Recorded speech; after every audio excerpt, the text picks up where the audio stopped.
Malugod na sinalubong ng Filipino community sa Vientiane, Lao People's Democratic Republic si Pangulong Ferdinand R. Marcos Jr. Dito ay muling binigyang diin ng Pangulo ang pagpapahalaga niya sa mga Pilipino sa ibang bansa. Yan ang ulat ni Clazel Pardelia. Marcos Jr. Bago lumahok sa ika-44 at ika-45 ASEAN Summit and related summits sa Lao People's Democratic Republic, binisita muna ni Pangulong Ferdinand R. Marcos Jr. ang Filipino community sa Vientiane. Ito ang kauna-unahang beses ni Pangulong Marcos sa naturang bansa. Hindi akalain ng punong ehekutibo na marami tayong kababayan sa Laos na nagsisilbi bilang mga guro, inhinyero, hospitality worker at iba pang trabaho. Nagulat ako, sinabi hindi. Ang dami nating mga kababayan doon. At ganito ang kanilang trabaho, ganito ang kanilang mga ginagawa.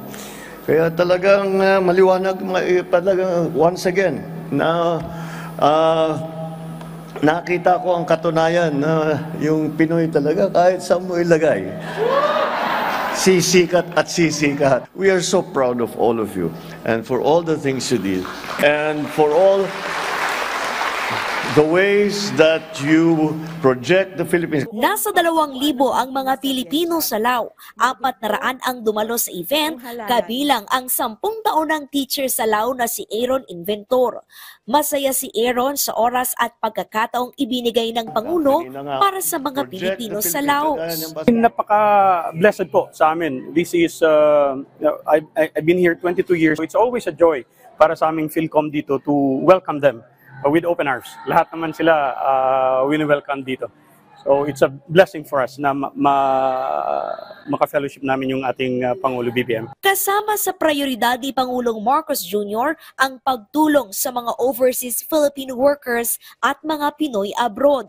Patunay dito ang pagtatag ng Department of Migrant Workers na nakatutok sa kapakanan ng mga OFW at pagpaparami ng DMW office gaya ng itatayo sa Southeast Asia sa Bangkok, Thailand. Patuloy namin ginagawa, prioridad ang mga OFW upang aming maitaguyod at protektahan ang inyong karapatan at kapakanan. Sisiguraduhin po natin na ginagalang sa buong mundo ang inyong employment at basic human rights.